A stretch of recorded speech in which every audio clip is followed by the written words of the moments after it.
Hey, how we doing again? It is Bark of Obscure Mics, and today I'm going to do a redo. I don't know how many of you saw my first video on the Sontronics Podcast Pro, but I had processing on because it's been a really difficult last week or two, and my mind has just not been in the right spot. So yeah, my mind's not been in the right spot. There's just so much craziness going on right now. So I didn't want to keep a video where I use post-processing out there when I should just do it without. It's a little misleading. Not everybody has the same interface. Not everybody has the same mixer, the same options. So let's take a look at the Sontronics Podcast Pro on a redo without processing and talk about it a little bit. I'm going to leave a lot of this up to you because there was a lot of conflicting opinions the last time around that I did this, and I'm trying not to let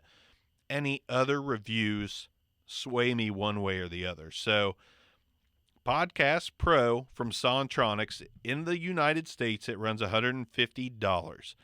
It is an all-metal build, and I got to say, it's a good-looking mic. It is very lightweight. That's actually part of the pitch as to one of the benefits of the microphone is that it is very lightweight, so you can put it on any boom arm, any stand, and it's not going to weigh you down. Let's take a look at it real quick in the camera.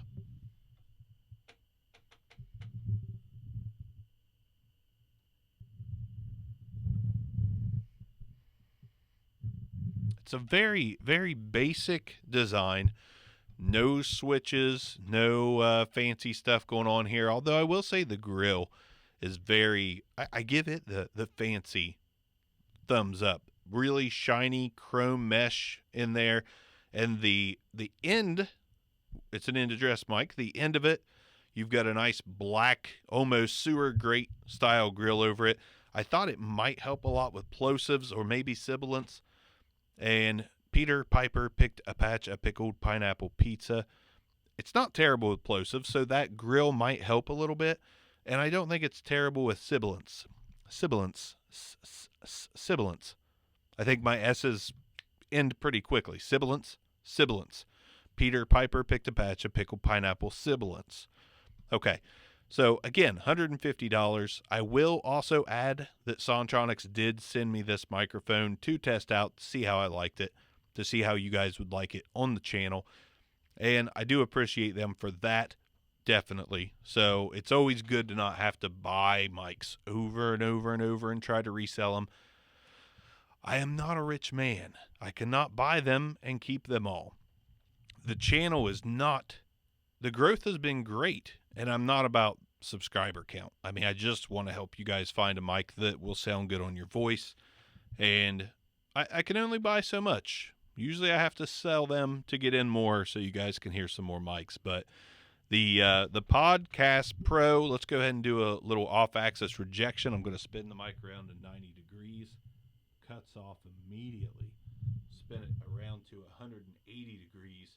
Still, hardly anything is bleeding through. The other 90-degree angle.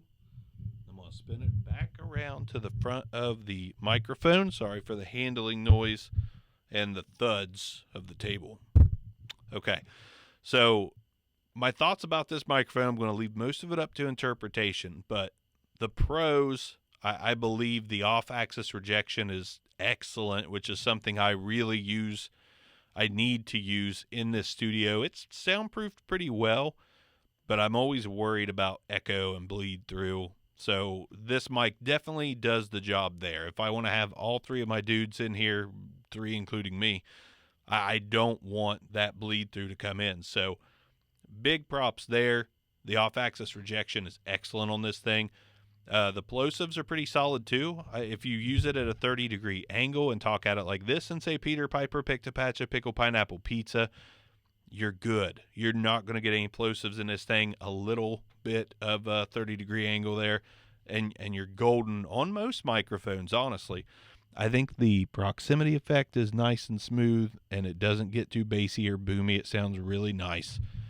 And when I back right back off of it, it doesn't lose a whole lot. I can go pretty far back and still still get a quality sound. Now, that being said, I think it does sound best at about a 4-finger width off of my mouth. I think this is exactly where I like the sound of the microphone here, but it doesn't hurt to get on top of it. That's what she said.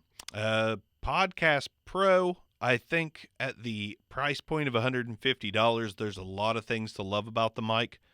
That being said, I haven't compared it to a whole lot. I've compared it to the RE320.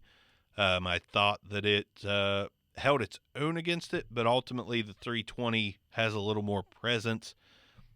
It sticks out a little more, but at the same time, this mic is a little smoother, in my opinion. It has a not as much grain up top as that one. So a lot of pros and cons about all microphones. This one, there's not many cons, but I do believe it's really good for podcasting, which with a name like Podcast Pro, it had better be. It had better be.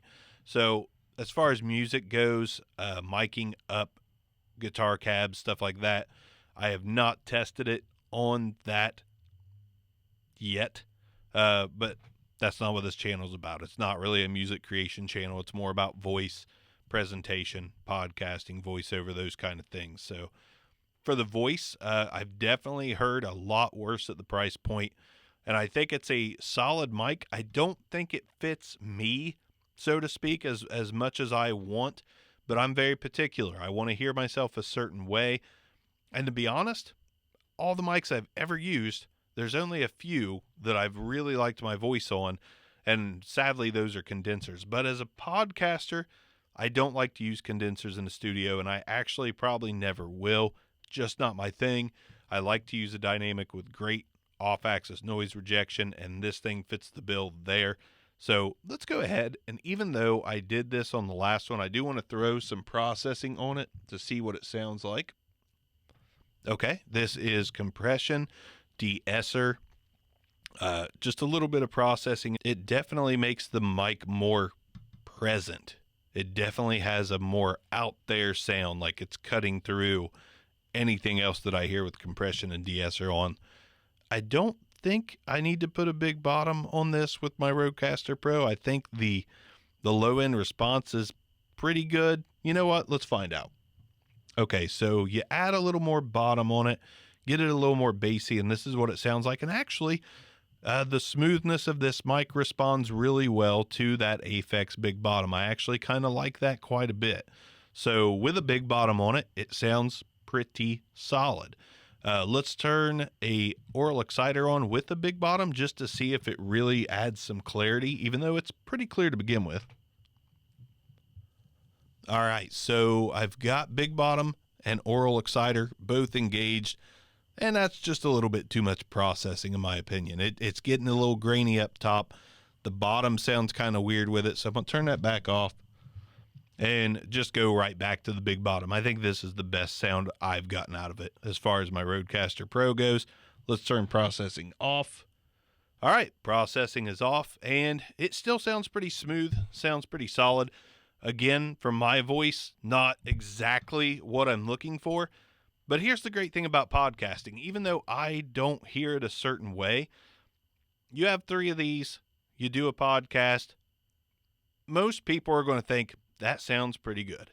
Because as long as it's not distorted and distant, like if I'm not, the mic's not over here and this is how I'm talking like people do with the Blue Yeti, this is not the way a mic's supposed to be used anyways. So this does not sound good at all. But if I was listening to a podcast and that podcast sounded like this, I'm going to keep listening, not turning it off. Somebody's got a Blue Yeti in the middle of the room doing the crap I just did. I'm sorry, I'm turning that off. So Podcast Pro, let me know what you think about it in the comments down below. And maybe it'll end up in a shootout. Maybe we'll do a 150 and under end address microphone shootout. That would probably consist of this. I've got the Alctron BC800 version 2, an MXL BCD1, and we'll see what else might fit the bill in that category. Not a lot. There's not a lot of end address mics that are 150 and under. Golden Age D2. maybe we'll do a shootout with it. Let me know in the comments down below if you'd like to hear that shootout.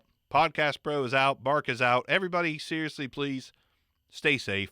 I mean, I've dealt with plenty of hateful comments on YouTube, as we all do when we all put ourselves out there, but that doesn't jade my opinion of people much. Not much. Some of them I'm like, man, are you that miserable that you really want to just tee off on me on a video just because I'm trying to do something fun with my life? But ultimately, I still care about everyone, even if you're kind of a douche on YouTube comments. Still care about you. Stay safe out there. Do the right thing. Don't make others sick just because you don't think you'll get sick.